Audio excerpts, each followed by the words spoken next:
ایک خاتون کا بیٹا پڑھ لکھ کر بہت بڑا آدمی بن گیا۔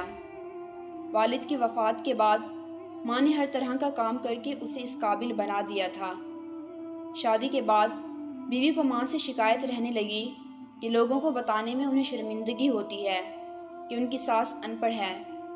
بات بڑھنے پر بیٹے نے ایک دن ماں سے کہا، ماں میں اب اس قابل ہو گیا ہوں کہ کسی کا کوئی بھی قرض ادا کر سکتا ہوں۔ میں چاہتا ہوں کہ میں اور آپ خوش رہیں، اس لیے آج تم مجھ پر کیے گئے اب تک سارے اخراجات سود سمیت ملا کر بتا دو تاکہ میں وہ ادا کروں، پھر ہم لوگ الگ الگ سکھی رہیں گے۔ ماں نے سوچ کر جواب دیا، بیٹا حساب ذرا لمبا ہے، سوچ کر بتانا پڑے گا، مجھے تھوڑا وقت چاہیے۔ بیٹے نے کہا، ماں کوئی جلدی نہیں ہے، 2-4 دنوں میں حساب کر کے بتا دینا۔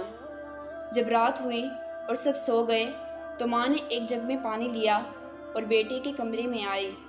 بیٹا بھی اپنے کمرے میں سو رہا تھا۔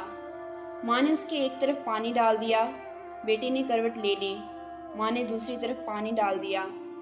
بیٹے نے جس طرف بھی کروٹ لی ماں اسی طرف پانی ڈالتی رہی، تو بیٹا پریشان ہو کر اٹھ کر بیٹھ گیا اور چیخ کر بولا کہ ماں یہ کیا ہے، میرے سارے بستر کو پانی سے گیلا کیوں کر ڈالا؟ ماں بولی، بیٹا تو نے مجھ سے پوری زندگی کا حساب لگانے کو کہا تھا، تو میں یہی حساب لگا رہی تھی کہ میں نے تیرے بچپن میں کتنی راتیں تیرے بستر گیلے کر دینے سے جاگتے ہوئے کاٹی ہیں۔ یہ تو پہلی رات ہے اور تو ابھی سے گھبرا گیا؟ میں نے تو ابھی حساب شروع ہی نہیں کیا ہے جسے تو ادا کر پائے۔ ماں کی اس بات نے بیٹے کے دل کو جھنجھوڑ کے رکھ دیا اور پھر وہ رات اس نے سوچنے میں ہی گزار دی۔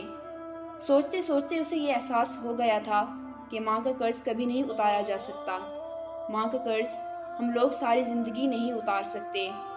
وہ ماں جس نے مشکلات کا سامنا کر کے ہمیں بڑا کیا، وہ ماں جس نے ہر دکھ تکلیف سہ کر ہمیں کبھی تنہا نہیں چھوڑا، تو پھر ہم آج اس ماں کو اکیلے کیسے چھوڑ سکتے ہیں؟